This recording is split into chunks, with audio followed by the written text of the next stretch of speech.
20 life-changing miles. At that point, I thought, we're going to die.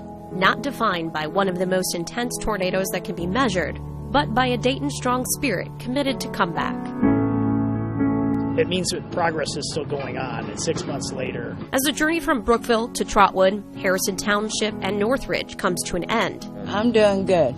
I'm doing good. We traveled to where the EF4 ended 6 months ago today, as our team learns what North Dayton and Riverside still need. And a lot of the houses that were abandoned will need to come down. And where the community's moving, walking the path of the storm.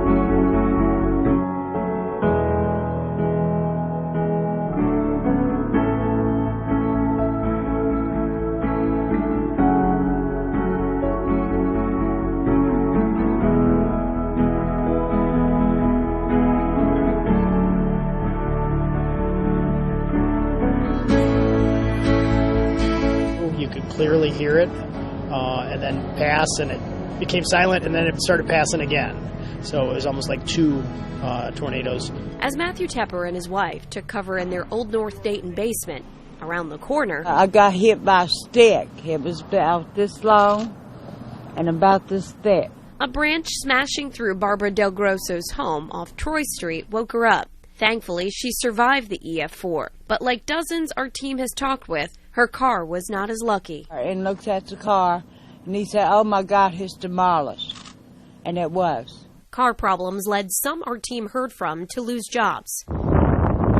And as we discovered soon after the tornado, so much loss in general could be seen across North Dayton.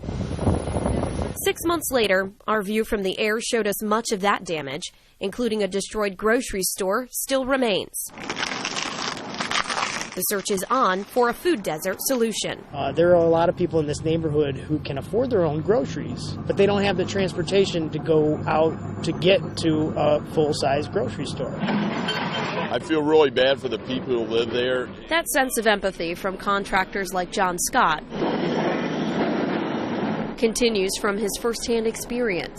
So many tornado victims needing services like his. Actually, we do about 300 properties a year with the city contracts, and we're probably up to about 450 this year with the tornado. For Dayton alone, the EF4 impacted 825 properties, including this 70,000 square foot warehouse.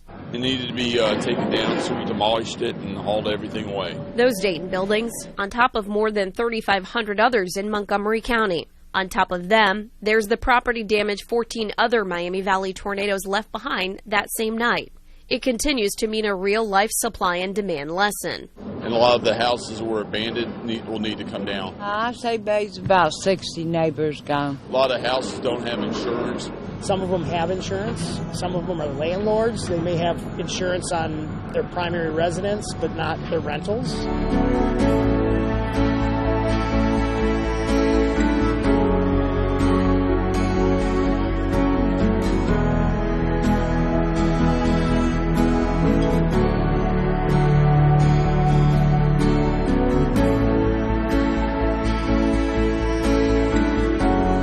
I didn't go outside. I just went to the door. If I'd opened the door, it would have sucked me completely out of the house. Daryl Conley considers himself incredibly lucky. His virtually untouched home was different from many of his Overlook Mutual apartment neighbors. His roof was completely gone.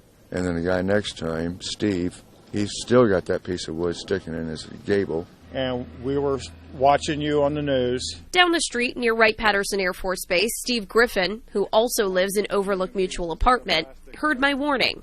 His fiancée urged him to take cover with her in the bathroom. Well, when we opened up the bathroom, it looked like a snow globe.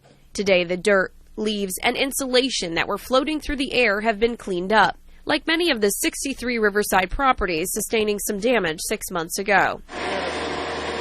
The rebuilding, for so many our team talked to, I believe it was $60,000 to rebuild one, is only part of the recovery stories. Mentally, the storm has left its mark. It bothered me for months because, one, I felt bad that I didn't protect her good enough. We were in a situation where we both could have got killed. Just one sign of the invisible Memorial Day tornado wounds left behind for so many of our neighbors, still struggling to rebuild after a life-changing storm.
Yeah.